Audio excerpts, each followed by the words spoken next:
Two absolute cracking of fights and a hell of a lot of talent on the way. November 23rd for Hex Fight Series 33. Let's break it down. Ladies and gentlemen, this is your main event. Live from HBF Stadium Festival Hall. Melbourne Pavilion. Not even backstage, we're literally outside. Was that the best fight card in Australian MMA history? Call me crazy, but make sure you call me when I'm right. Be good if the Aussie MMA Instagram page would give us a bit of glow up because we're Welcome killing. to the Australian MMA podcast. My name is Mr. Tinley, and tomorrow night, as of recording, Hex Fight Series 33 on the Combat Sports Network is Hex Fight Series 33 in Melbourne Pavilion, November 23rd, headlined by could be one of the most violent fights of 2024. Of course, Kitt the Killer Campbell taking on Kaleb Rideout for the Hex Fight Series welterweight championship fight. Championship.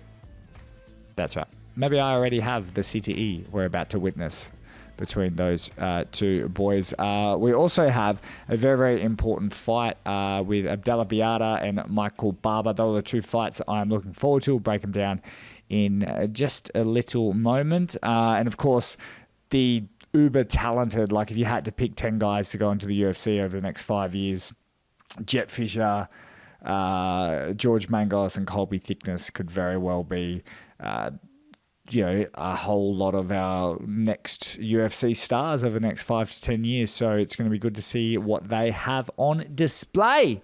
But look, ladies and gentlemen, we're, a day removed or a day prior to the event happening. So, we'll just kind of run through the card and I'll let you know my thoughts on some of the cards and some of the fights. Now, look, kicking off, I'm just on Tapology if you want to check it out. Hex Fight Series 33 Tapology.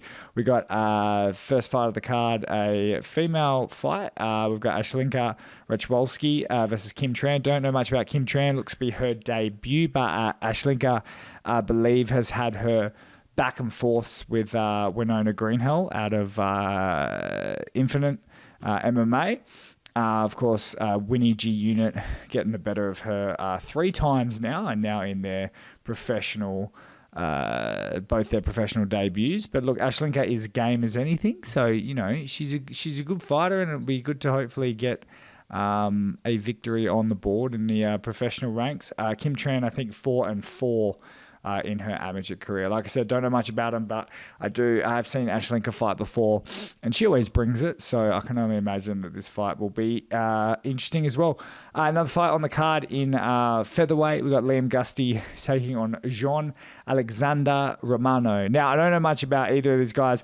Liam Gusty, I know that I should know a lot about him now. He's the number 2 amateur featherweight in Australia in his amateur days. I didn't spend too much time going in depth in his career, but everyone I know in the game, especially on the sort of Hex side, is really, really high on Liam Gusty. So I can only imagine that he is going to be one to watch in the future as well.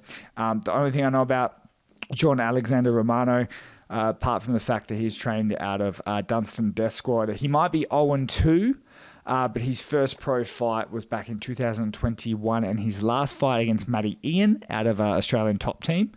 It was very exciting. I think it was on Eternal, and there was like a bit of back and forth sort of weigh-in, near brawl action, which ironically happened a little bit at the Hex Fight Series weigh-in. So, look, he's always game to fight. I enjoyed watching Jean Alexander Romano, and like I said, hearing good things about Liam Gusty. So, hopefully that fight lives up to it as well. I have also heard about Alan Lalia. I think he was on the last Hex card. They played his highlight video, like his promo package going into his fight. They played it a fair bit, so I learnt his life a lot when they had a lot of downtime between fights. So weirdly invested in him. And his opponent, Emmanuel Riddy, don't know the whole backstory on the weigh-ins, but apparently missed weight. I was talking to his head coach, Steve Kennedy, and he's sort of like struggling to sort of hit whatever weight he needs to. I haven't heard anything from them, and I'm not over in Melbourne, so I don't actually even know that fight's going ahead, but I can only imagine that they've done the work to sort of make it happen. But Manuel Riddy, if you don't know, absolute knockout artist when he can get it all going. He's currently 0-2, but he went like 6-0 and won like the West Australian like boxing novice championships off like a couple of weeks notice type thing. So he's definitely a guy that can strike and be very exciting. And I think Alan Lalia is out of an Australian elite team, and he's got some pretty good grappling. But look, it doesn't sound like Manny Riddy has had the best sort of camp or sort of weight cut. So I'd imagine we're heading into the favour of Alan Lalia for this one. Now, next up on the card, Jet Fisher taking on Oscar Marlowe. Oscar Marlowe, 4-4, I think, in his amateur career, heading into his pro debut. Jet Fisher, the first and only exclusively signed Hex fighter, coming off a very impressive, I think, 9-3 amateur career. He recently lost to Kwame Osei. Now, I personally think he won that fight at Demolition Fight Series, but they even appealed it. We've had Jet Fisher on the show before. You can go check out that on the Australian MMA podcast. Go look for the Jet Fisher podcast. And they pushed to get that sort of overturned. I do believe they went back and forth for many, many a week, but they were unsuccessful. I'm unsure if he knows yet. But yeah, that's unsuccessful. So his amateur career will remain at 9-3 instead of the 10-2 he was hoping it would be. But now he's gone pro, and at the end of the day, his amateur career doesn't really matter. Jet Fisher's an absolute stud of a kid. Him and his brother Cage, younger brother Cage, they're just fight of the night written all over it. Like they are really super exciting guys. Jet Fisher's going to be an absolute stud. Remember that name. That is all I can tell you. If I had to pick a victor in that bout, apologies, Mr. Marlowe. Go prove me wrong. But Jet Fisher will probably get it done. Also, I got sent something. Oscar Marlowe, I think, and his team were like not happy with I don't know where they were set up or accommodated, and I think I saw him cutting weight on like a pool bench at a public pool, wrapped in towels. So once again, not over in Melbourne, have not done a whole lot of my due diligence when it comes to this sort of stuff. I'm literally just going, oh yeah, I think I saw that. But yeah, Oscar Marlowe looking like he did what he needed to do to get the job done. So, I mean, props to that man for even getting to the fight. But yeah, Jet Fisher is definitely he's the only fighter I've ever seen exclusively signed to Hex. So if that doesn't tell you that the promotion is expecting big things from him, then I don't know what does. Now, guys, there's some massive fights on this card, but there's a lot of talent more than anything. And look, a lot of these fights, in my humble opinion, I think are quite lopsided, just because it's hard to make fights or whatever the reasoning being. But this next one, Artemis Trepka, who is an absolute just stud. We had him on the show about 2 weeks ago. He was, I think, 8-0 as an amateur. He has finished absolutely everyone, and he's already 1-0 in his professional career. He's fighting, look, some guy from the Philippines, Dindo Camansa. He's 4-6. I bet my left nut that Artemis runs through him in the first round. Apologies, Mr. Dindo. And if you see me and you happen to be victorious, I will be forever sorry and with one less nut. But I do believe that I will have both of them intact. And Artemis will also have both intact, those being his victories, as I believe he'll move on to 2-0. Unfortunately, the next fight that was sort of scheduled, Annie Thatcher, who, remember that name, Annie Thatcher out of Luestro Combat Academy, of course, under Romel Luestro, Quillan Southkill, Cody Heerden, who are already in the UFC. Annie Thatcher will be in the UFC, and she's doing it like a side quest. Like, she's got a full-time job and everything. This is just a weird hobby. So she's going to be like probably the first UFC hobbyist. It's going to be great. But her fight unfortunately got cancelled as Nikolija Milosevic. She out of MMA FFT under the great Hanato Subotic, the father of modern day MMA. They unfortunately had to pull out due to her being sick, of which Annie Thatcher and her camp have called a bit of bullshit. So I'd love to see the response from the other side, as they believe they saw Annie Thatcher's opponent, Milosevic, training. So I think it's Milosevic. It could be wrong. Maybe it's someone else that they filled in. Let me actually find this out for you guys. I don't want to besmirch. Nah, it was her. There you go. Once again, not saying she was doing that, but I'm saying that's the word coming from Annie Thatcher's camp, that Milosevic may be not as sick as they said she was. But that's up to you guys to figure out. Now, we'll push forward onto the card. Hoshi Friedrich in a very winnable fight. It is polite as I can say it. He deserves a good fight. He fights absolutely anyone. Hoshi Friedrich, he's just been around for forever. King's MMA, he's got some really good fighters coming up. He's a very, very good coach.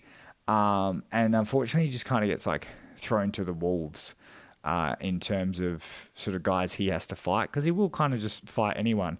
I'll go through some of the guys he's fought. He's fought Stu Dare. He's fought Sammy Hayward, I believe Jono Mikhailov's coach, who now into the UFC. Anton Zafir, who has been in the UFC. Matt Myers, the former Eternal MMA middleweight champion, who without a doubt would have been in the UFC if not for his ACL injury. JJ Ambrose, who once again could have been in the UFC.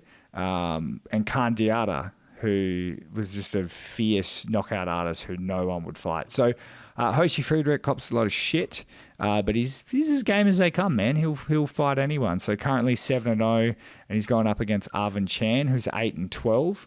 Not even going to read out his opponents. To be honest, he's on something like a 4 fight losing streak. Although he's coming off a win in bare knuckle boxing, so he's a bit game there. But if I had to bet the house, I would go Hoshi Friedrich to win that one. We've then got, before we go into the title fights, we've got some so this is where the card gets, in my opinion, like very, very exciting. Look, there's some mismatches, don't get me wrong. Like there are some quick whoopings coming. But there's also 2 fights that I think are, they could be, easily fight of the night on any card, any promotion in Australia, and that is my honest opinion. I will start with, in fact, 3 fights out of these final 5 fights. I'll start with, let's go Michael Barber versus Abdalla Biyada. Now, this one's very interesting. This one's at featherweight. Abdalla Biyada, the former Hex interim featherweight champion, then became the undisputed champion when Khan Offley moved on to the Ultimate Fighter and then the UFC. He then unfortunately lost his shot because Abdalla went to try and be a double champion. He took on Harry Webb and unfortunately caught that vicious knockout by Harry Webb. And then Abdalla was sort of coming back to take on Justin Van Heerden, who at the time was also the sort of official featherweight champion. And then, they were sort of going to vie for the belt. And then Abdalla took a quick Muay Thai bout in the lead up and got knocked out himself. And it was too close to the contest and the whole thing got cancelled and it was all fucked and Christmas was ruined for me. And we never got the beautiful grudge match that has been simmering for a good 18 months. But yeah, so Abdalla Biyada taking on Michael Barber. Now, Michael Barber, very important to remember. Justin Van Heerden and Abdalla Biyada, like I said, were going to fight. Justin Van Heerden did eventually end up taking on Michael Barber in New Zealand. And he beat Barber, but it was tough. And tough is a good word to use because Michael Barber is as tough as they come. And he's 5-8. It's not an appealing fight because you have to go through hell and what do you get for it? You go, I beat him, and then people who don't know the scene, obviously it's my job to tell you how good he is. But if you don't know the scene, you're like, oh, well, you just beat a 5-8 guy. It sucks when you don't have that record to match your skill, your grit, your determination. But Abdalla Biyada, in a weird way, this is like a nice little tune-up fight in the worst way possible. So you don't throw him straight back into a title fight, which is fine.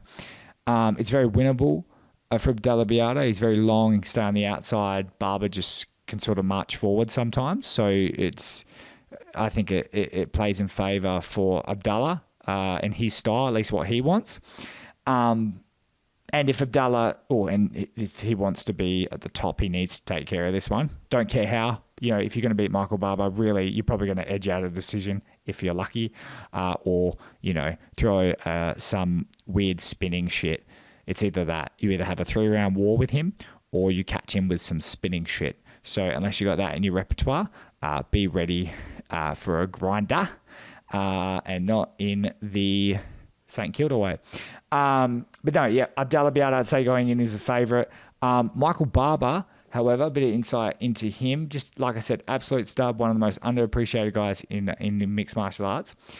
When it comes to him, though, he can't, and I've mentioned this before. I think he's even posted it to his social media before. You can't keep coming second. At some point, you got to win. And he loses razor close decisions, or he has gallant efforts, but at some point you got to start beating the guys, and you can't just be the journeyman. And he knows that. He knows he can't just be the concierge at the hotel of contenders. He needs to sort of be one of the guys that has booked a room. Michael Barber, if he wants a career in MMA, to continue at a high level, I think he needs to beat Abdalla. I really do. I think if you're ever going to beat Abdalla Biyada, now is the time. His confidence is probably not as high as it once was. You can hopefully, if you get on the inside, you rough him up a little bit. We saw with Harry Webb, that's how Harry Webb caught him. It was in, I think Abdalla even had the clinch, and Harry Webb came over the top, and Barber loves that dirty boxing style. So, I mean, it can be done. That's definitely one of my fights to watch. 100%. Like, I'm going to be honest with a lot of the fights, and I think they're mismatches and whatnot. I think this is a very unique fight, and this is a very good match-up fight in terms of what people need at what time. So I definitely think that one is worth watching. Another one that I never would have put together myself, and I wasn't really super intrigued with the start, but the more I've sort of let it go, the more I really do like it, and that is Justin Van Heerden, the man we mentioned previously, the former Hex featherweight champion before the great George Mangos stepped in and took that belt. Ironically, another man that we'll be talking about a little bit later on.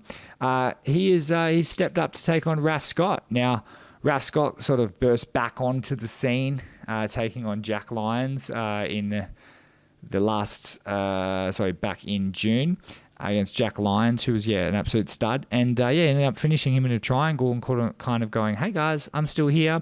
Previously to that, he hadn't fought professionally in 6 years. And I wasn't sort of as in-depth in the scene back then, but from everyone that I talked to, especially Callan the Rockstar Potter, they were very high on Raf Scott. And even if you watch him and his fight at Jack Lyons, he's very dangerous. I think he's got good striking, really, really good grappling, and he's just that old school fighter, and he can finish a fight at any time. So I think, once again, very similar to Abdalla, but this time upper weight class. I think Justin Van Heerden has a fight where if he wants to be a guy that can contend for the lightweight belt, and there's a lot of word that he might have, this might be sort of a secret sort of number one contender fight, and he might fight the winner of like Kieran Joblin versus someone for the belt. That's what I'm hearing. That could be very nice. And if Justin Van Heerden wants his shot at the next level and wants his shot at the Hex Lightweight Championship, obviously has to get through Raf Scott. And it would be nice to see Raf Scott, if he knocks off a guy like Justin Van Heerden, to knock off two good guys. Jack Lyons is very underrated as well. To see if Raf Scott can sort of knock off two good guys really quickly after sort of 6 years off, it would be really nice to see him get a shot at the belt as well. If I had to lean towards favourites for both of these, And the fight previously, I'd have to say Abdalla is probably edging out Barber on the bookies, and Justin is probably edging out Raf Scott. But hey, what do I know? Also, in fantasy booking, Abdalla versus Justin, it then sets up that grudge match, which we all want to see. So whether that's a featherweight or lightweight, I don't care. I would like to see that as well. Now, moving on to the the final 3 fights of the card. How could I forget? Now, this involves one stud of a fight that I think easily could sort of clip fight of the year if we are also lucky. Just at the last minute, plus 2 of the most uber talented people we have in the country. Now, we've got Colby Thicknesse, who's now moved to 6-0 after putting the whooping on a few third world combatants over in Bali. He is putting the beats down on some small Javanese boys. And look, he is super talented, trained out of freestyle MMA. His longtime training partner of Alex Volkanovski. You've heard this 1,000 times from me. Obviously, former UFC featherweight champion under the great Joe Lopez. Colby Thicknesse has been, ever since he was 6 years old or whatever it is, first walked into an MMA gym, I think at 12. Like, everyone is very high on him. They really do expect him to get to the UFC. I think he's a couple fights away. Just in the sense of he's going to finish guys, but these fights don't mean much, unfortunately. But hopefully, and he voiced it very well, and I think you should go check out the Colby Thicknesse interview that we did. He's taking on Marvin Malunes from the Philippines, who, if you see him at the weigh-ins, man, they look like a weight class below. I do understand Colby Thicknesse's side of saying, like, basically no one will fight him. So, it's one of those things where you've got to just move on, get him some fights, hopefully get him to 7-0, 8-0, and then get a really, really good guy in. Moving on, George Mangos taking on Shuichi Tomita out of Base Training Center under the great Damian Brown. Did a great display against Jesse Medina. Tomita did and beat him. Look, he's definitely dangerous. George Mangos, I just think, is just levels and levels and levels above. 5-0 coming in. Hex Featherweight champion. He'll be in the UFC, mate, by February. Honestly, he's that bloody good. I truly think he's that special. I'd like to see him get through Tomita. Maybe get another fight before then. But look, both of these fights will be done in one, I believe. And I know Damian Brown's going to message me about this one, about his boy Tomita. But I think Mangos is just that good. And Colby Thicknesse is going to run through his opponent, who probably does not deserve to be in the cage with him. Finally, guys, I've got 3 minutes left on my recording. Kaleb Rideout taking on Kitt Campbell for the Hex Welterweight Championship in November 23rd, Melbourne Pavilion. This could very well be fight of the year. Kitt Campbell needs this more than anyone. Kaleb Rideout coming back to remind everyone just why he was the eternal MMA welterweight champion. This fight will be violence. Kitt Campbell wants to prove to everyone that he can go the distance and he can drop the hurt. We chatted to his boy Jake Matthews recently. UFC fighter Jake Matthews says that this Kitt Campbell has never been seen. Now, people say that all the time, but Kitt Campbell looked a beast against Matt Vale. So hopefully this is new and improved Kitt Campbell, even though he doesn't like to say that. And Kaleb Rideout is just as one of the most exciting strikers you will ever see. But ladies and gentlemen, as I wrap this bad boy up, go like, subscribe, Australian MMA. Let me know your thoughts, all that sort of stuff. Do check it out. Combat Sports Network, Hex Fight Series, Hex Fight Series 33. I think in a couple of weeks you can see it on 7+. That's good for those guys as well. I guarantee you there will be blood and there will be violence. If there is one fight to check out, it is Kitt Campbell versus Kaleb Rideout. Enjoy the fights.